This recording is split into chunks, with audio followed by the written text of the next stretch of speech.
O Evangelho de Mateus, capítulo 24. Jesus fala da destruição do templo. Jesus saiu do pátio do templo e, quando já estava indo embora, os seus discípulos chegaram perto dele e chamaram a sua atenção para os edifícios do templo. Então ele disse: "Vocês estão vendo tudo isso? Pois eu afirmo a vocês que isto é verdade. Aqui não ficará uma pedra em cima da outra. Tudo será destruído." Sofrimento e perseguições. Jesus estava sentado no Monte das Oliveiras. Então os discípulos chegaram perto dele e lhe perguntaram em particular: "Conte para nós quando é que isso vai acontecer? Que sinal haverá para mostrar que chegou o tempo de o Senhor voltar e de tudo acabar?" Jesus respondeu: "Tomem cuidado para que ninguém engane vocês, porque muitos vão aparecer fingindo ser eu e dizendo: 'Eu sou o Messias,' e enganarão muitas pessoas. Não tenham medo quando ouvirem o barulho de batalhas ou notícias de guerras.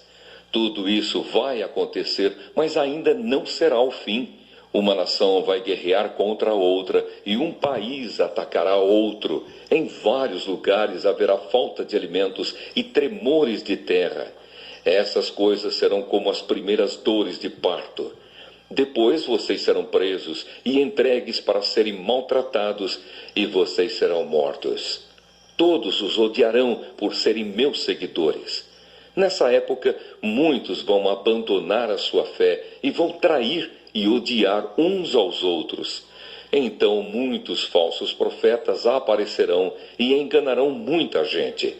A maldade vai se espalhar tanto que o amor de muitos esfriará. Mas quem ficar firme até o fim será salvo.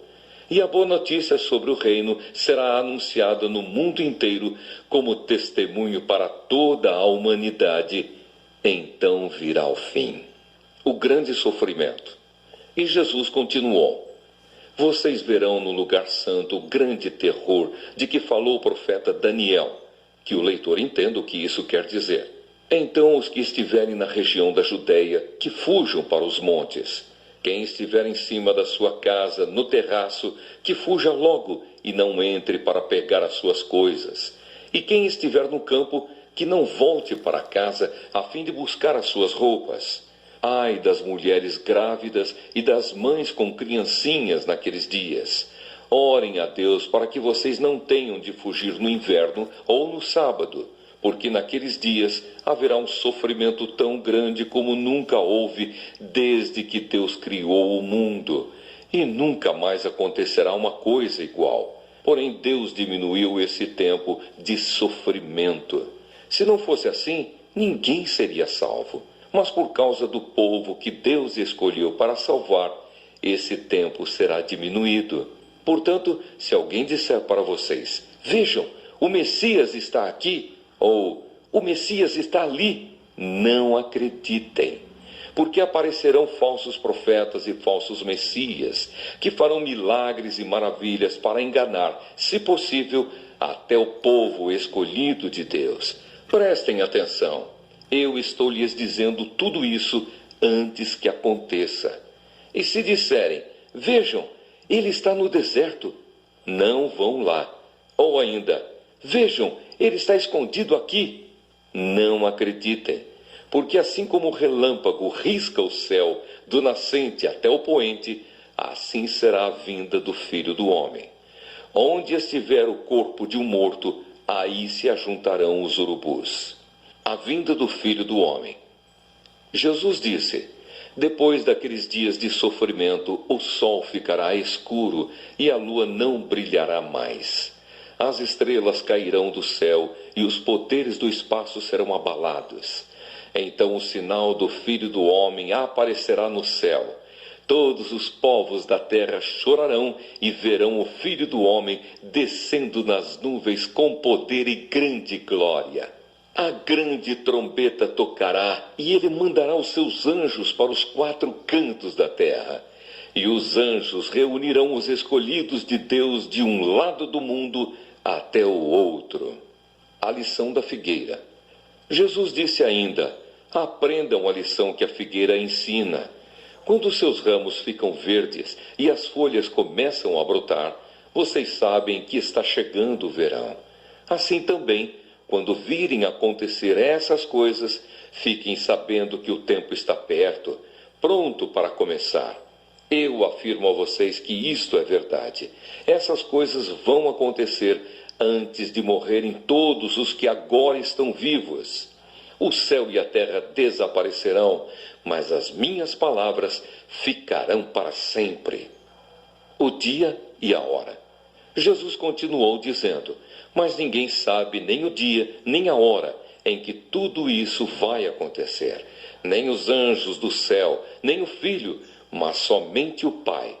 A vinda do Filho do Homem será como aquilo que aconteceu no tempo de Noé. Pois antes do dilúvio, o povo comia e bebia, e os homens e as mulheres casavam, até o dia em que Noé entrou na barca. Porém, não sabiam o que estava acontecendo, até que veio o dilúvio e levou todos. Assim também será a vinda do Filho do Homem. Naquele dia, 2 homens estarão trabalhando na fazenda. Um será levado e o outro deixado. 2 mulheres estarão no moinho moendo trigo. Uma será levada e a outra deixada. Fiquem vigiando, pois vocês não sabem em que dia vai chegar o seu Senhor. Lembrem disto: se o dono da casa soubesse quando ia chegar o ladrão, ficaria vigiando e não deixaria que a sua casa fosse arrombada. Por isso vocês também fiquem vigiando, pois o Filho do Homem chegará na hora em que vocês não estiverem esperando. O empregado fiel e o empregado infiel. Jesus disse ainda: sabemos que é um empregado fiel e inteligente que o patrão encarrega de tomar conta dos outros empregados, para dar a eles os mantimentos no tempo certo.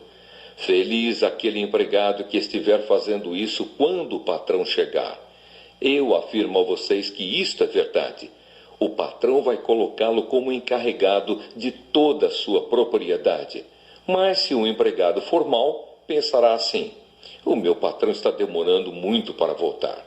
Então começará a bater nos seus companheiros e a comer e a beber com os bêbados. E o patrão voltará no dia em que o empregado menos espera e na hora que ele não sabe. Aí o patrão mandará cortar o empregado em pedaços e o condenará a ir para o lugar aonde os hipócritas vão. Ali ele vai chorar e ranger os dentes de desespero. Desperta, tu que dormes, levanta do mundo dos mortos, Jesus te iluminará. Não te esqueças, Jesus está voltando e pode ser hoje mesmo. E aquele que não estiver preparado ficará para o sofrimento eterno. Assista no YouTube Testamentos do Alto, Paulo César, para que você veja novas mensagens. Que Deus te abençoe, em nome de Jesus. Amém.